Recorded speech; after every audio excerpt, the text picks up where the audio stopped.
नमस्कार दोस्तों, आज की इस वीडियो में हम बात करने वाले हैं बॉलीवुड की उस अभिनेत्री की जिनका नाम सुनते ही रहस्य, खामोशी और अधूरा प्यार याद आता है, रेखा।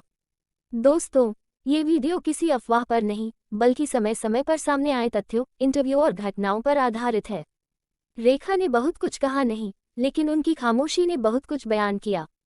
वीडियो को अंत तक जरूर देखिए, क्योंकि जैसे जैसे कहानी आगे बढ़ेगी आपको समझ आएगा कि आखिर क्यों कहा जाता है रेखा का प्यार अधूरा रह गया। अगर आप ऐसी सच्ची कहानियां पसंद करते हैं तो वीडियो को लाइक करें, चैनल को सब्सक्राइब करें और कमेंट में अपनी राय जरूर लिखें। दोस्तों, रेखा का असली नाम भानुरेखा गणेशन है। उनका जन्म 1954 में हुआ। उनके पिता जेमिनी गणेशन उस दौर के बड़े अभिनेता थे, लेकिन रेखा को पिता का प्यार कभी पूरी तरह नहीं मिला। बचपन से ही रेखा ने एक ऐसा खालीपन महसूस किया जिसे वह शब्दों में कभी बयान नहीं कर पाई। यही खालीपन आगे चलकर उनके जीवन में प्यार की तलाश बन गया। यहाँ से शुरू होती है एक ऐसी कहानी जो आगे चलकर बॉलीवुड की सबसे चर्चित प्रेम कथाओं में बदल गई। कम उम्र में ही रेखा ने फिल्मों की दुनिया में कदम रख दिया। साउथ की फिल्मों से शुरुआत हुई, लेकिन वहाँ भी उन्हें सिर्फ एक अभिनेत्री नहीं बल्कि एक समझौते की मूर्ति बनकर रहना पड़ा। घर की जिम्मेदारियां, परिवार का बोझ और आर्थिक मजबूरी, इन सब के बीच रेखा का बचपन कहीं खो गया। जब वह बॉलीवुड पहुंची तब उनकी छवि एक ग्लैमरस लेकिन कमजोर अभिनेत्री की थी। शुरुआती फिल्मों में उन्हें गंभीरता से नहीं लिया गया, लेकिन रेखा के अंदर एक आग थी खुद को साबित करने की। धीरे धीरे उन्होंने मेहनत की, अपनी अदाकारी निखारी और एक के बाद एक दमदार किरदार निभाए। खूबसूरत, उमराव जान, सिलसिला, इजाजत, इन फिल्मों ने साबित कर दिया कि रेखा सिर्फ सुंदर नहीं बल्कि एक संवेदनशील कलाकार भी हैं। लेकिन दोस्तों, प्रोफेशनल सफलता के साथ साथ उनकी निजी जिंदगी में अकेलापन और गहराता गया। इसी दौर में रेखा की जिंदगी में एक नाम जुड़ता है, अमिताभ बच्चन। अमिताभ बच्चन और रेखा की पहली बड़ी मुलाकात 1976 की फिल्म दो अनजाने के सेट पर हुई। उस समय अमिताभ बच्चन शादीशुदा थे जया बच्चन से। रेखा अपने करियर और निजी जिंदगी दोनों में अकेलेपन से जूझ रही थी।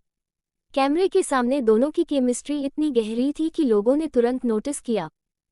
इसके बाद दोनों ने साथ में कई फिल्में की, मुकद्दर का सिकंदर, सुहाग, मिस्टर नटवरलाल, सिलसिला। इन फिल्मों के दौरान सेट पर उनकी बॉन्डिंग, एक दूसरे के लिए सम्मान और भावनात्मक जुड़ाव साफ दिखाई देता था। रेखा ने कई साल बाद एक इंटरव्यू में कहा था, ग्रेटर दैन कुछ रिश्ते नाम के मोहताज नहीं होते। ये बयान अपने आप में बहुत कुछ कह गया। दोस्तों, अमिताभ बच्चन उस दौर में देश के सबसे बड़े सुपरस्टार थे, एक आदर्श पारिवारिक छवि बना चुके थे, राजनीतिक और सामाजिक दबाव में थे।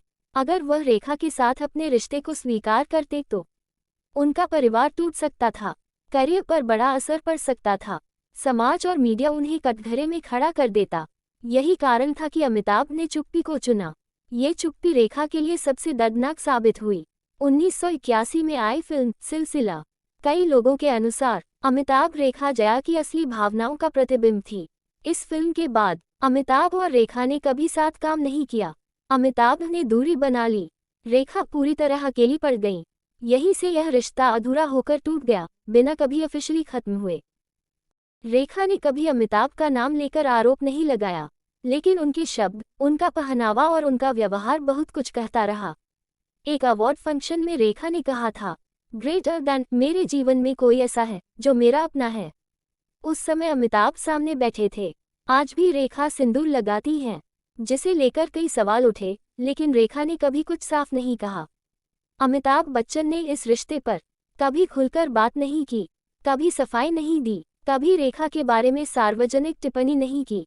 उनके लिए ये रिश्ता शायद ग्रेटर दैन एक ऐसा डर था जो सामने आ जाता तो सब कुछ बिखर जाता। दोस्तों, रेखा की जिंदगी में प्यार हमेशा चर्चा में रहा, लेकिन शादी सिर्फ एक बार हुई और वही उनकी जिंदगी का सबसे दर्दनाक अध्याय बन गई।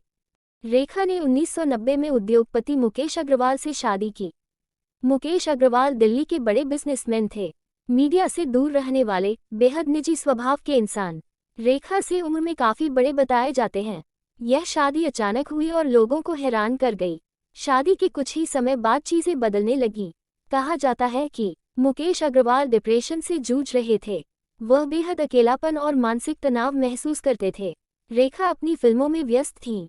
दोनों के बीच भावनात्मक दूरी बढ़ती चली गई।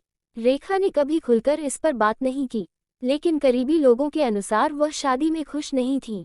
शादी के लगभग 1 साल बाद 1990 में ही मुकेश अग्रवाल अपने दिल्ली स्थित घर में मृत पाए गए।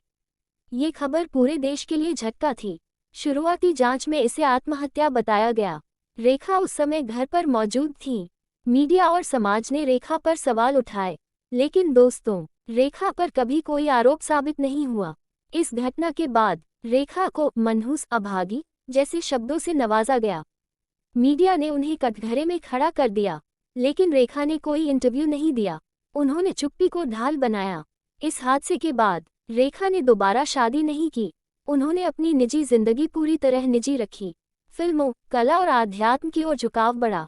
आज भी रेखा सिंदूर लगाती हैं, पारंपरिक जीवन जीती हैं, लेकिन अपने रिश्तों पर कुछ नहीं कहती। रेखा की शादी एक प्रेम कहानी नहीं, एक सुखद दाम्पत्य नहीं, बल्कि एक ऐसा अध्याय जिसने उन्हें और ज्यादा खामोश बना दिया। शायद इसी वजह से रेखा ने एक बार कहा था, कुछ सवालों के जवाब शब्दों में नहीं दिए जा सकते।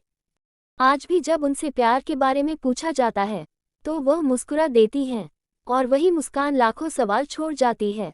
दोस्तों, शायद यही वजह है कि कहा जाता है, रेखा का प्यार कभी मुकम्मल नहीं हो पाया।